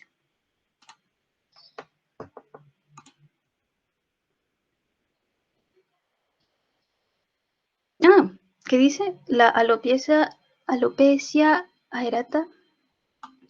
¿María? No sé si estoy. ¿María? Sí, ya. Su pregunta es con respecto a qué pasa con la alopecia, ¿cierto? Si es como autoinmune. Ah, ya. Sí, de hecho la alopecia es un tipo de trastorno a nivel de pérdida de cabello. Muchas veces se da por el tema del estrés. La verdad es que sí. ¿Por qué se produce en específico? Tiene que ver con el estado de la piel. Tiene que ver cómo es que nuestro sistema inmunológico adapta o no adapta lo que es nuestra piel a nuestra cabeza, a nuestra piel de nuestra cabeza literalmente. Lo mismo pasa, por ejemplo, con las alergias en el cuerpo. Son reacciones rápidas, son reacciones alérgicas y son reacciones que nuestro cuerpo adapta según lo que le falta. Por ejemplo, la alopecia es la pérdida de cabello constante a lo largo del tiempo. Muy pocas veces se puede recuperar el pelo o cuando se puede, tiene que ser con tratamiento en específico, porque lo que hace la piel, en efecto, es reaccionar ante las condiciones de estrés. Entonces, ¿qué hace esa adaptación? Que en el fondo diga que el cabello no sirve. El cuerpo lo adapta y dice, ¿sabes qué? Vamos a reaccionar frente a este estado y lo mejor sería entonces quitarle el cabello porque de esa manera quizás pueda sentirse mejor. La verdad es que no es que tenga conciencia el cuerpo, pero en el fondo la reacción celular es así, porque cree que el cabello en el fondo también es un tipo de ataque hacia uno mismo. Es por eso que también es considerado como autoproducido y por, obviamente, el estado psicológico. Entre más estrés nosotros tengamos en nuestro cuerpo, más reacciones fisiológicas alérgicas podemos tener, como por ejemplo la psoriasis, que también es una reacción ante el estrés. Entre más estrés tengas, también va a generar una reacción a nivel dermatológica. O, por ejemplo, el tema de la caspa en el cabello. Muchos dicen que son reacciones a nivel del de, pH de la piel, el pH de nuestro cuerpo, el desarrollo, por ejemplo, de ciertas células en nuestra cabeza, pero lo cierto es que también está distribuido por lo que es el estado mental. Si nosotros tenemos, por ejemplo, caspa, y es común tenerlo caspa, entonces puede ser un proceso a nivel físico por una deficiencia de. Pero si nosotros no teníamos caspa y de repente empezamos a tener, porque resulta que en la semana tuvimos un caso de estrés sumamente intenso, entonces sí es un estado psicológico que produjo la adaptación de nuestro cuerpo a eso. Lo que quiso decir, vamos a regenerar la piel constantemente y la vamos a sacar del cuerpo porque es necesario. Y así piensa nuestro sistema inmunológico. Es como a veces súper contradictorio, pero es por las señales que se envían a nivel de acá. Por eso las regulaciones vienen desde arriba. Eh, no sé si respondí su pregunta.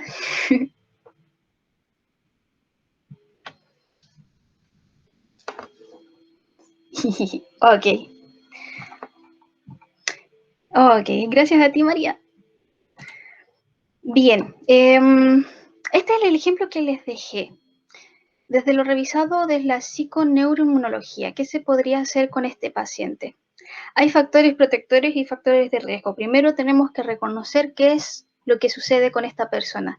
Vemos que está pasando por un estado bastante complejo. Ya ha perdido a su esposa en un tiempo, en un periodo bastante corto. De un momento a otro falleció y después ya hace 6 meses que se fue tratando y este paciente quedó con un estado depresivo, con un trastorno ansioso y con prácticamente cero apoyo, solamente con su hija. Entonces, ¿qué se puede hacer? Más encima en pandemia, encerrado. Este paciente está en una situación donde el ambiente también es un factor de riesgo, pero por otra parte está con tratamiento farmacológico, lo que quiere decir que está con quizás un factor pro a él desde un punto de vista de salud, pero aún así vemos que tiene varias cosas en contra. Entonces, ¿qué podemos hacer en tratamiento conociendo el estado de salud física y conociendo el estado de salud psicológica? No sé si alguien quiera dar su opinión.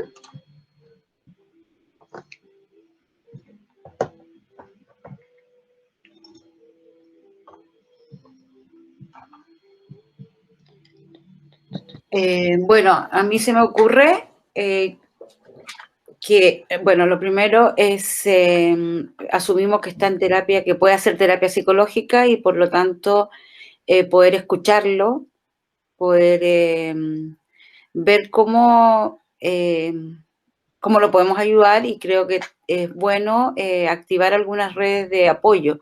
No encuentro que tiene 59 años, una persona que todavía podría estar laboralmente activo, y por lo tanto yo lo invitaría a que buscara ayuda en la asistencia social, dijéramos, de la municipalidad. Y mientras tanto, el camino, dijéramos, de uno es ayudarlo a que reconozca un poco el estado emocional y la causa un poco, que tenga más conciencia de lo que le ha pasado, porque de alguna manera también se encuentra desorientado, y eso no sé si me queda tan claro cómo manejarlo, a lo psíquica y autopsíquicamente. Entonces, esa parte como que no podría mencionar qué podría hacer con eso, porque eso es complicado, cómo trabajarlo, la verdad. Es lo que me surgió nomás. No, muy bien, muchas gracias, Soledad. Cuando hablamos de autopsíquica y alopsíquicamente, estamos hablando de algo temporal. Él no necesariamente ha estado con una desorientación así, pero como casi enfermedad. Es como temporal por el hecho de su estado psicológico, más que nada por la pérdida. Este paciente perdió a su esposa y la depresión que tenía no era netamente porque su estado físico o porque su estado mental era así, sino más que nada porque perdió a alguien. Entonces se relaciona un poco con el tema del duelo, con un poco por cómo él puede tratar este estado a partir de eso. Muchas veces por eso mismo se genera este estado alopsíquico o pérdida de la orientación. Daniela dice, psicoterapia, meditación desde su creencia, activar redes de apoyo, monitorearlo en su estado, además de duelo. Perfecto, sí, así tal cual como también dice Soledad. Las redes de apoyo por sobre todo. Esta persona se siente sola, esta persona necesita un apoyo. Ahora, si lo vemos desde el punto de vista de salud física y cómo se relaciona con el sistema inmune, vemos que es posible que vaya a desarrollar alguna enfermedad. Quizás sería bueno que este hombre también vaya a verse con un doctor o también lleve un tratamiento y un seguimiento a nivel de estado médico. ¿Por qué? Porque su estado físico y psicológico no están en la mejor condición. Entonces, ¿qué podríamos hacer? Aconsejarlo. Podríamos darle todas las formas posibles para que él pueda sentirse mejor. Claro que si él lo busca. En el sentido, como dice Daniela, con psicoterapia, meditación desde su creencia, activar redes de apoyo, monitorearlo en su estado además de duelo. Y bueno, si viéramos a esta persona que tuviera una enfermedad autoinmune, lo principalmente que tenemos que hacer, atención desde el punto de vista de ese cuidado desde el estado fisiológico. Ahora, si esta persona tiene cáncer, si es que tuviera cáncer, ¿cómo podríamos tratar entonces a una persona que tuviera cáncer? Claramente cuidando de que ese cáncer no se desarrolle más a partir de lo que es el estado psicológico tumoral. Y desde ese punto de vista podríamos hablar un poquito sobre lo que es la psico-oncología y también desde lo que es el tratamiento del sistema inmune, con muchas veces el tratamiento complementario, que hablamos, por ejemplo, como dice Daniela también, desde la meditación, la reflexión, terapia a nivel de ejercicio, a nivel de, por ejemplo, desactivación de los estados de dolor o sufrimiento, a nivel del yoga, por ejemplo, terapias complementarias como lo que podría ser las flores de Bach. Bueno, hay muchas cosas que pueden ayudar y bueno, hay una investigación que dice que para las personas que tienen enfermedades autoinmunes, lo más efectivo puede ser las terapias de visualización y de relajación. ¿Por qué? Porque lo que se hace a través de estas enfermedades es producir, por ejemplo, la poca relajación de la atención a nivel fisiológica. La idea es desactivar todas estas ideas de que uno está mal. Entonces, si no me acuerdo, un médico estadounidense, se me olvidó su nombre, es como medio extraño, pero hablaba sobre que él intentó hacer esto con varias personas que tenían tumores y cáncer y vio que el tumor había disminuido aplicando relajación y terapias de visualización de su propio sistema autoinmune y al mismo tiempo de la mejoría que podría tener. Entonces, se pueden hacer varias cosas. Y es importante todo esto que les dije sobre el sistema autoinmune. Ojalá se les haya quedado algo sobre lo que les expliqué y de cómo es que nuestro cuerpo funciona de tantas maneras en torno al estrés y también cómo funciona en torno a nuestro estado de salud general. Lo más importante que esto, que se puedan llevar frente a todo lo que presenté, es que necesitamos estar siempre atentos a cómo nuestro cuerpo reacciona, ser conscientes de que la mayor parte de las cosas que suceden son netamente porque nuestra mente también lo genera. Entonces, si nosotros tenemos un control mayor sobre esas sensaciones, esos pensamientos o esas ideas o imágenes, también vamos a tener mucho control sobre cómo van a ser esas reacciones a nivel fisiológico y cómo esto se activa a nivel general para que nosotros nos sintamos bien. Recuerdo que el cuerpo no acepta un no sé o un quizás, es un vamos, dele, no importa qué, no hay un no.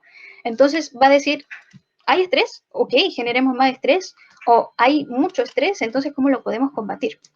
Entonces, como aprendizaje y ojalá se les quede, ojalá cuidarse harto, tener conciencia que en estos tiempos lo más importante es nuestra salud física y mental. La pandemia no es un estado o condición totalmente negativo, nos sirve para aprender, para comprender qué es lo que podemos hacer en el día de hoy y ojalá todo generarlo como una forma de resiliencia. El mindfulness, sí, es muy genial. La verdad es que sí, el mindfulness es una técnica que hoy en día se ocupa bastante para poder controlar la ansiedad y lo sugiero bastante porque el tema de la relajación o la conciencia misma en el presente genera que nosotros estemos ahí también al cuidado propio y quizás a los de los demás. Bien, chiquillos, estamos por hoy día. Ahí, ¿dónde está el este? Acá. Ya estamos en lo último. Y espero que les haya gustado. Fue harta información, pero todo importante. Así que muchas gracias por la atención.